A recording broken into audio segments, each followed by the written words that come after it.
كلنا نعرفوا حكايات بكع كرك والغول. أشكون ما حكاتهالوش من ماتوا في صغرته وما يتفكرهاش ولو البعض منها ولو كلمات. مرة نقرأ في كتاب فرنساوي متاع حكايات، لقيت حكاية تشبه لهذه. هي ماي الحكايات الكل تتسلف من بعضها، وساعات نحكي لكم حكاية من الأندلس ولا من الهند ولا من الجابون، وهي كأنها حكاية من حكاياتنا، وتلقاها في أغلب الأوقات ما تختلف على حكاياتنا إلا في بعض جزئيات. هذا يا سيدي قال لك واحد تارزي قاعد في حانوت يخيط، تعدت امرأة تبيع في المعجون، شراها من عندها وقية، وعنده خبزة في الحانوت، قصها شقها على 2 وحط هاك المعجون على شطرها باش يفطر، وقعد يخيط حتى يكمل باش يفطر. وإذا به ذبان الدنيا والدين تلم على هاك الطرف الخبز هذاك بالمعجون، بدا ينشي بيده، ضربة من الضربات لصقت يده في المعجون، كيف هزها يلقى 7 ذبانات لاصقين فيها. قال شنو أنا أعباري 7 في ضربة واحدة نطيح 7 أرواح، وما زلت قاعد في هالبلاد هذه. هالبلاد هذه ما عادش ترفعني، ما عادتش من قدري، أنا تارزي زادة. لا يا سيدي، وجبد فصل طرف قماش عملوا محزمة وترزع عليها هذا عباره 7، وهو راهو حيد موشفن ذميم ربيع كارته كما يقولوا بنفخة طيحه مش بكف. خرج يدور في البلاد يا سيدي، اللي يشوفه يقرأ الكتيبة هذيك ينقز يجي غادي، حتى وصل باب البلاد خرج. فتكم بالكلام كيف جاء مش يخرج من حانوت عنده طرف جبن حطه في مكتوبه أعوين، ويقول لك في وجوع في الثنية ياكل، وهو خارج عصفور حصل في الحانوت بدا يطير ويضرب في الحيوط، بدا هو يحاصر فيه حتى شده والمات مكتوبه. أي خرج من البلاد دخل الغابة يعرض غول طوله عام وعرضه 6 أشهر، المنظر متاعه يفجع، يطيح الدمار في ركايب. قام يضحك الغول، شنو قال انا نسخيل مش نلقى بنادم كامل باش نفطر بيه، وانت الواحد زرسها تاكل وزرسها ما تقعد جعانه وشنو؟ قال له لا انت تنجمني، انا اصح من 10 منك. انت هي نعم. قال شوف هالكتيبه هذه، لا انت. قال له تي شوفوا شكون اصح من الاثنين. قال له غول مليح، استنى. قعد يتلفت ويفركس، ومنها طبس هز حجرة حطها في كفه وبدا ينزل عليها حتى قطر منها الماء.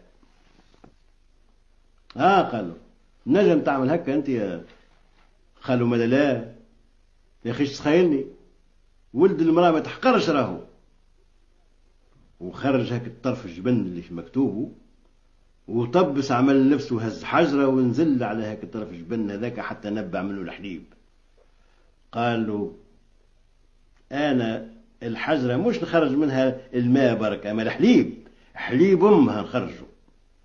ولا الغول يخزل له بعين أخرى. قال مليح، هاو نرمي حجرة ونشوفوا تنجمش تيحها انت قد من نشيحها الفوق. واختف حجر رماها الفوق في السماء وهبطت. قال عاد هذه هاو شيء، وجبد هاك العصفور هذاك مكتوبه وشيع وطار طلع على السماء ما رجعش. قال له أنا الحجر اللي نرميها ما ترجعش، تمشي في خبري كان تمشي عند اللي خلقها. ولا الغول مقدره. قالوا ملا الليلة راك من الضيافي. قال شبيه؟ وضرب قلع شجرة، قال باش يطيب العشاء. قالوا تنجم تهزها معايا؟ يزي قال له وحش انت شفت اللي عملته تقول لي نجمشي؟ ايش معناه نجمشي؟ أي هز أنت من القعمورة وأنا من فوق. هو هز الشجرة وخينا نقص شد في فرع منها، وبدا ماشي بيه مش فاطن. كيف وصلوا ارماه الشجرة نقز، هو جاء واقف قدامها. الغول قدام الغار نتاعو ثم جنينة والشجر شجرة نتاع عوينة، هاك العوينة هذيك طايبة. اجبد فرع هبطوا اللوطة وبداوا ياكلوا في العوينة. لكن كيف شبع الغول سيب هاك الفرع هذاك اللي كان مهبط وشد بيدو، رجع هاك الفرع وخينا شد فيه وما عندوش جهد، ويمكن يوزن 30 كيلو ولا قداش، تشيع الفوق فوق شجرة وجاء الغادي منها. قال له تنجمش تنقز كيفي من فوق شجرة هكا؟ جرب. الغول ما نجمش، زاد كبر قدره عنده. أي دخلوا الغار لقاو جماعة غولة وبرشا أكباش مسلوخين مشتوحين ثم، شعلوا النار كل واحد شوية كبش وبدا ياكل فيه وشد بيد واحدة. أي تعشى لا قال لا الحمد لله أنا ما نعرفش ناكل كبش برك، ما نرضى نحرك زروسي إلا على راس بقر كامل. قالوا على مراد الله توليل نمشي جيبولك. أي وين نرقد ونرقد؟ قالوا له هاو كفرش. مشات مد فيه. وقت اللي كملوا العشاء وطفاوا الفتيلة باش يرقدوا، هبط هو بشوية من الفرش مشى البد في تركينة. عقاب الليل سي الغول جايب في يده قنطرة حديد وجالك الفرش هذاك وقال له به العرب برحلت. ضربوا ضربة واحدة اللي تغفص 10 منهم. الفجر قاموا خرجوا باش يسرحوا وهو يسخيلوه ميت. صبح الصباح خرج، كيف شافوه تفجعوا وهربوا كل واحد شد ثنية. قال هو وقتها هل من مبارز هل من مناجز، لكن ما ثم حتى شيء، الغابة فارغة خالية. شد ثنية حتى قرب البلاد، جاء قدام السرايا متاع الملك وتمد في القاعة والقد.